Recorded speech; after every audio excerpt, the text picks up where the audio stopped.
Alright y'all, today I'm going to break down a pretty sick motion graphic and kind of explain to you my process for making it.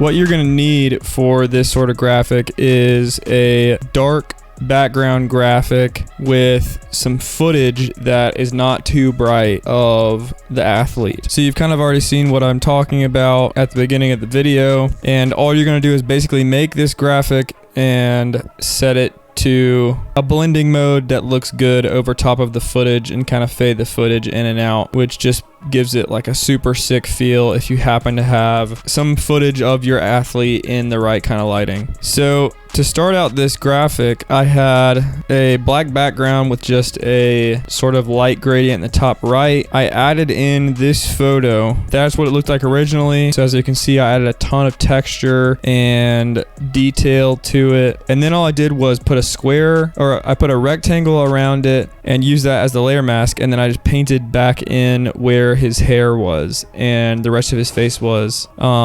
This effect is used a lot in sports design, especially. So you just have like your rectangle cut out and then you just paint in on your layer mask with a hard white brush, just like the rest of your athlete. So in this case, it's his face. In other cases, it'll be their arms or legs or whatever you want to be popping out.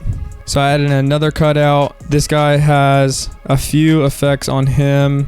It's an inner shadow from the top right, which is set to linear dodge add, and it's just a white shadow, so it's kind of just giving him a glow from the top right, and then a hard mix inner shadow set to yellow, and that's a little more broad. As you can see, it just takes his color from looking more bluey to a little more yellow. And my camera raw filter on him again just gives him kind of more contrast and texture than he had before. And I just have him inside of a group with a gradient fadeaway on him, so that's just a layer mask with a gradient on it. Then we have another rectangle up top with another photo of him. Again, I love these shots. This is just a super close up detailed shot of his face, and then this one is kind of his like face and his shoulders, and it just looks super muscular right here. I think it's a super sick photo. So I made those black and white, gave him a lot of texture and clarity, and desaturated them as well. Then I just added in another cutout and gave him an inner glow as well, kind of coming from the top right, or an inner shadow set to white.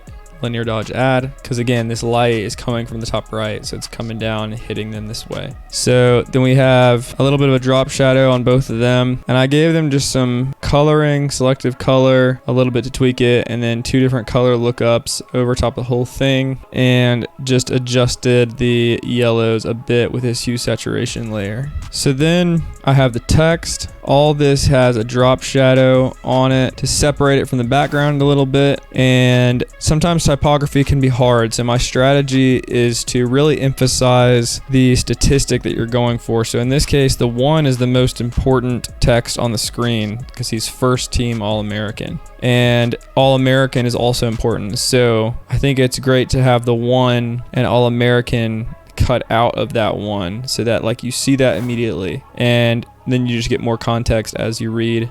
And then you have his name, which is also important, but people will get there, and a lot of people will already know who it is because they follow the team. And then I just have my finishing color lookup over top of that, and our logos in the bottom corners. And then I just put these two logos up top, and those look like stickers because I have a bevel and a drop shadow on them. So the drop shadow just gives them a little bit of depth, and then the bevel just makes them look like sort of a 3D sticker, which I love. So there it is, simple as that. Then you would just do something like Control-Shift-Alt-E, stamp that whole thing, and then put that over top of video. So what you could do is just open up Premiere and put this piece in over top of a video and just make it the same size, and just change the blending mode to one of these, just kind of mess around with all of them and figure out which one looks the best for what you're doing. And there you have it. Thanks for watching. This graphic might be on Patreon soon, so keep an eye out for that. And check out this video if you want to learn more about sports design. Check out my Patreon if you'd like to gain access to some of my Photoshop files so you can look through them with me.